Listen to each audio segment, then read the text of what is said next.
لا حول ولا قوة إلا بالله العلي العظيم. أعوذ بالله من الشيطان اللعين الرجيم. بفضل بسم الله الرحمن الرحيم وبه نستعين وهو خير ناصر ومعين. الحمد لله وكفى وسلام على عباده الذين اصطفى.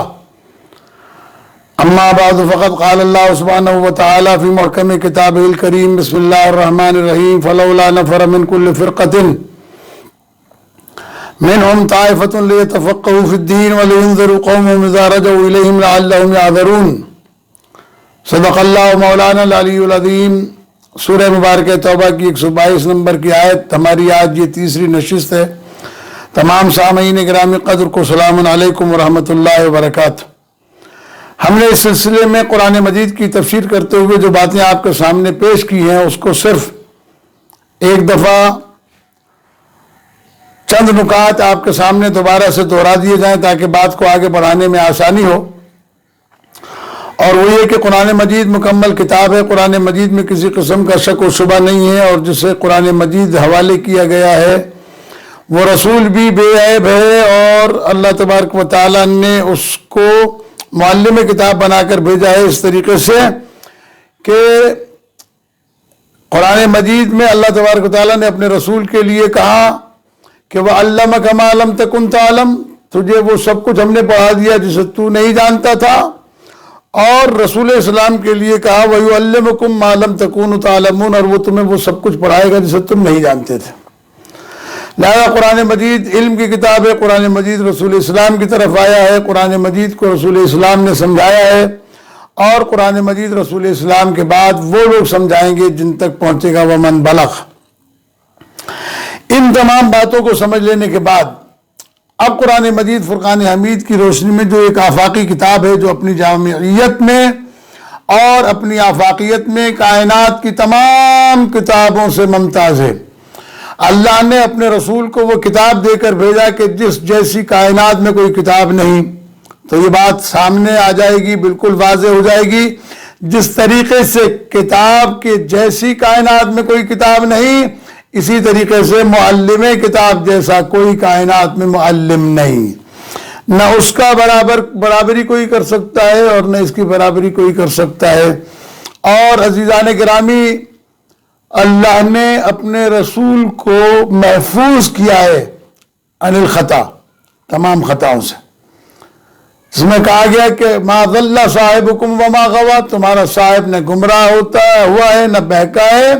وما ينطق عن الهوى ان هو الا وحی یوحی، جو کچھ یہ بولتا ہے وہ وہی بولتی ہے.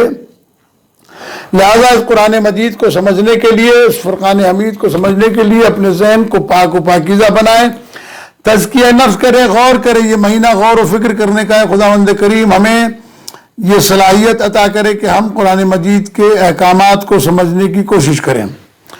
عزیزان اکرامی، پیغمبر اکرم صلی اللہ علیہ وآلہ وسلم نے قرآن مجید کے حوالے سے 2-3 ایسی حدیثیں ہیں جو میں ابتداءً ابھی عرض کرتا ہوں، اس کے بعد میں آگے بڑھ کر بات کریں گے. کہ ایک تو وہ کہ رب تال القرآن والقرآن یلعنہ، کچھ قرآن پڑھنے والے لوگ ایسے بھی ہوتے ہیں جو قرآن پڑھتے ہیں اور قرآن ان پر لعنت کر رہا ہوتا ہے. کبھی غور کریں، کبھی فکر کریں کہ قرآن مجید کن پر لعنت کرتا ہے. قرآن مجید کن لوگوں پر؟ تو ایک ہے لعنت اللہ ہے علی قوم الظالمین، قوم ظالم پر اللہ کی لعنت ہے. تو ظلم کرنے والا، ظلم کے معنی کیا ہے؟ ضروری نہیں کہ ظلم کے معنی یہ ہو کہ جناب کسی کو تھپڑ مارا، کسی کو قتل کیا، یا نہیں. سود کھانا بھی ظلم ہے، جھوٹ بول کر کمانا بھی ظلم ہے، عبادتوں کو انجام نہ دینا بھی ظلم ہے، بے پردہ عورت کا گھر سے باہر نکلنا بھی ظلم ہے، حقوق کی پاسداری نہ کرنا یہ بھی ظلم ہے، اور عالم کی جگہ جاہل کو بٹھا دینا یہ بھی ظلم ہے. اس لیے کہ تعریف ہی یہ ہے عدل کی کہ چیز کو اس کے محل پہ رکھنا، وضع الشیء فی محلہ، چیز کو اس کے مقام پر رکھنا یہ عدل ہے. اور ظلم کیا ہے؟ وضع الشیء فی غیر محلہ، غیر محل پہ چیز رکھنے کا نام ظلم ہے. تو اللہ ظلم کرنے والوں پر لعنت کرتا ہے۔ ان الشرک لظلم عظیم، شرک بہت بڑا ظلم ہے۔ شرک دل میں رکھنے والا اگر قرآن پڑھے گا تو اس پر بھی قرآن کی لعنت ہوگی۔ جن سے اللہ نے محبت کرنے کا حکم دیا ہے ان سے محبت نہ کرنا ظلم ہے۔ قُلْ لَا أَسْأَلُكُمْ عَلَيْهِ أَجْرًا إِلَّا الْمَوَدَّةَ فِي الْقُرْبَىٰ، اے رسول کہہ دو ان سے کہ میں کچھ بھی تم سے اجر رسالت میں نہیں چاہتا سوائے اس کے کہ میری ایک بیٹی ہے اس سے مودت کرو، اور یہ حکم پروردگار ہے۔ اور اسی کو امام شافعی رحمۃ اللہ علیہ نے بھی کہا کہ یا اہل بیت رسول اللہ حبکم فرض من القرآن انزلہ کفاکم من عظیم الامر انکم من لم یصلی علیکم لا صلاۃ لہ۔ اور اللہ نے اے اہل بیت رسول تمہاری عظمت و فضیلت میں آیت نازل کر کے تمہاری محبت کو واجب کیا ہے۔ یا اہل بیت رسول اللہ حبکم، تمہاری محبت کو، فرض من القرآن انزلہ، قرآن میں آیت نازل کر کے اس کو فرض کیا ہے، لہذا ان سے محبت کرنے کا حکم دیا گیا۔ ان سے نفرت کرنا، ان سے عداوت کرنا، ان سے لڑائی کرنا، ان سے جنگ کرنا یہ ظلم ہے، اور ظالم قرآن پڑھے گا تو قرآن اس کے اوپر لعنت کرے گا۔ لہذا نماز کا اللہ نے حکم دیا ہے یا ایھا الذین آمنوا اقیموا الصلاۃ، ایمان والو نماز پڑھو۔ جو نماز نہیں پڑھتا اور قرآن پڑھتا ہے قرآن اس پر لعنت کرے گا۔ اللہ تبارک و تعالیٰ نے شراب کو حرام قرار دیا ہے، شراب پینے والا قرآن پڑھے گا قرآن اس پر لعنت کرے گا، رحمت نہیں کرے گا۔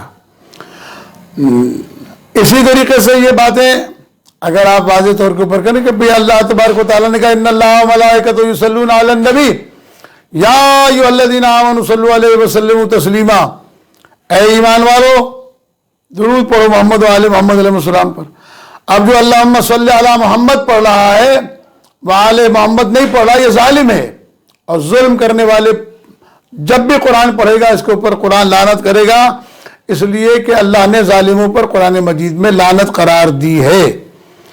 لہذا صلی اللہ علیہ وسلم کہنا یہ ظلم ہے، کیونکہ پیغمبر اکرم صلی اللہ علیہ وآلہ وسلم نے ارشاد فرمایا، کیا ارشاد فرمایا پیغمبر نے؟ فرمایا لا تصلوا علی صلاۃ البطراء، میرے اوپر دم کٹی ہوئی صلوات نہ پڑھو، اور اللہم صلی علی محمد آدھی صلوات پڑھنا پیغمبر اکرم صلی اللہ علیہ وآلہ وسلم کا فرمان ہے۔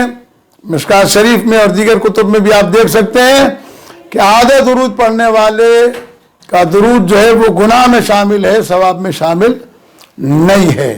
لہذا وہ لوگ جو آل محمد سے نفرت کرتے ہیں، آل محمد سے دشمنی رکھتے ہیں اور آل محمد کے دشمنوں سے محبت رکھتے ہیں اور پھر قرآن پڑھتے ہیں تو قرآن ان پر رحمت نہیں کرتا، قرآن ان کے اوپر لعنت کرتا ہے۔ یہ بالکل ایک واضح امر ہے قرآن مجید کا۔ لہذا قرآن مجید کی تلاوت کرنے کے لیے پیغمبر نے فرمایا رب تال القرآن والقرآن یلعنہ لعنت اللہ علی الکاذبین، اللہ نے جھوٹ بولنے والوں پر لعنت کیا۔ جو آدمی سارے دن جھوٹ بولتا ہو اور پھر قرآن مجید پڑھتا ہو اس پر لعنت ہے خدا کی۔ اور پھر پیغمبر اکرم صلی اللہ علیہ وسلم فرماتے ہیں ما آمن بالقرآن من استحل حرامہ، جس نے بھی قرآن مجید کے حرام کیے ہوئے کو اپنے اوپر حلال قرار دیا۔ ایک تو وہ ہے جو شراب پیتا ہے لیکن کہتا ہے میں گناہ گار ہوں، ایک کہتا ہے نہیں شراب پینا جائز ہے، حلال ہے۔ ایک وہ لوگ ہیں کہ جو نماز نہیں پڑھتے گناہ گار ہے، کہتے ہیں نماز کا کوئی فائدہ ہی نہیں ہے، یا ہم نماز نہیں پڑھیں گے، ہم پر نماز فرض ہی نہیں ہے، ہمارا نماز سے کوئی واسطہ نہیں ہے۔ جو یہ جملے ادا کرتے ہیں قرآن مجید ان پر لعنت کرتا ہے، اس لیے کہ ہمارا تعلق مکتب اہل بیت سے ہے، اور مکتب اہل بیت کوئی فرقہ نہیں ہے۔ مکتب اہل بیت پیغمبر اکرم صلی اللہ علیہ وآلہ وسلم کی زبان سے نکلے ہوئے جملے سے تشکیل پایا ہے۔ فرمایا یا علی انت و شیعتک ہم الفائزون، اے علی تو اور تیرے شیعہ بے شک یہی کامیاب ہیں۔